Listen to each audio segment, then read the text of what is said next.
नमस्कार। कभी ये सोचा है कि इतनी बड़ी भारत सरकार को दिन ब दिन असल में चलाता कौन है?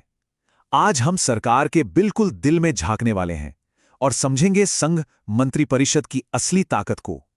तो सवाल बहुत सीधा सा लगता है ना। भारत सरकार को चलाता कौन है? पर जैसा कि अक्सर होता है, सबसे सीधे सवालों के जवाब ही सबसे दिलचस्प होते हैं। चलिए पता लगाते हैं। अच्छा, इस पहेली को सुलझाने का जो पहला कदम है वो ये समझना है कि कागज पर मतलब ऑफिशियली सबसे शक्तिशाली कौन है, और कहानी की शुरुआत यहीं से होती है। हमारा संविधान कहता है कि राष्ट्रपति कार्यपालिका यानी एग्जीक्यूटिव के मुखिया हैं। मतलब सारी की सारी कार्यकारी शक्ति उन्हीं के पास है। लेकिन राजनीति में एक शब्द बहुत मायने रखता है, औपचारिक यानी फॉर्मल, क्योंकि असली शक्ति वो कहीं और है। और वो शक्ति है मंत्रिपरिषद के पास। सच कहूं तो यही सरकार का असली इंजन रूम है। अगर सरकार को एक बड़ा सा जहाज माने तो प्रधानमंत्री उसके कप्तान हैं और ये मंत्री वो कोर क्रू हैं जो असल में उस जहाज को चलाते हैं। राष्ट्रपति भी इन्हीं की सलाह पर काम करते हैं। चलिए अब ये देखते हैं कि ये इतना जरूरी जो क्रू है इसे इकट्ठा कैसे किया जाता है, मतलब इसकी बनावट कैसी होती है और इसमें कितने लोग हो सकते हैं। तो सोचिए, चुनाव खत्म हुए, नतीजे आ गए, अब क्या? सबसे पहले राष्ट्रपति उस नेता को प्रधानमंत्री बनाते हैं जिसे लोकसभा में बहुमत का समर्थन मिला हो। फिर प्रधानमंत्री अपनी टीम चुनते हैं और उनकी सलाह पर ही राष्ट्रपति बाकी मंत्रियों को नियुक्त करते हैं। लेकिन ये सारे मंत्री एक बराबर नहीं होते। इस टीम में भी एक हायरार्की है। सबसे ऊपर होते हैं कैबिनेट मंत्री।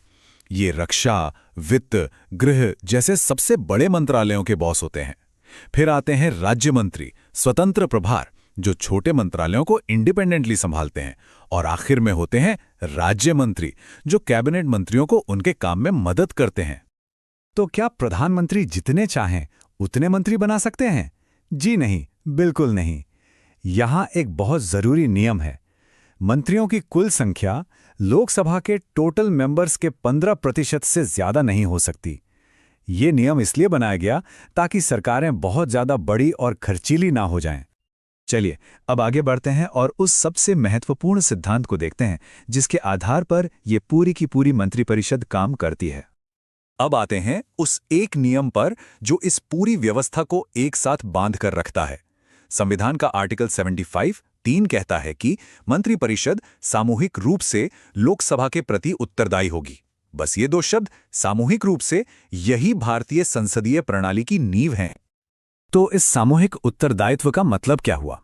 इसका मतलब ये है कि हर सरकारी फैसला, चाहे वो किसी भी मंत्रालय ने लिया हो, उसे पूरी सरकार का फैसला माना जाता है। और अगर लोकसभा में सरकार के खिलाफ अविश्वास प्रस्ताव पास हो जाए तो सिर्फ एक मंत्री नहीं बल्कि प्रधानमंत्री समेत पूरी सरकार को इस्तीफा देना पड़ता है। मतलब वही जहाज वाली बात, पूरा क्रू या तो एक साथ तैरता है या फिर एक साथ डूबता है।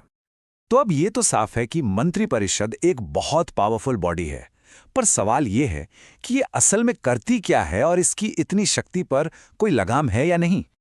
तो इनके पास ताकत कितनी है, जरा सोच कर देखिए। देश की हर बड़ी पॉलिसी बनाना और लागू करना, संसद में कानून लाना, हजारों करोड़ का बजट कंट्रोल करना और दुनिया भर के देशों के साथ हमारे रिश्ते कैसे होंगे ये तय करना, ये सब कुछ मंत्रिपरिषद के ही हाथ में होता है। लेकिन इतनी बड़ी शक्ति के साथ आती है उतनी ही बड़ी जवाबदेही। ये बिल्कुल एक तराजू के दो पलड़ों जैसा है। एक तरफ नीतियां बनाने की पावर है तो दूसरी तरफ लोकसभा में सांसदों के तीखे सवालों का सामना करने की जिम्मेदारी। एक तरफ देश के बजट पर पूरा कंट्रोल है तो दूसरी तरफ अविश्वास प्रस्ताव का खतरा हमेशा बना रहता है जो पूरी सरकार को घर भेज सकता है। तो हमने ये तो देख लिया कि कागज पर शक्ति और जवाबदेही का ये बैलेंस कितना सटीक बनाया गया है।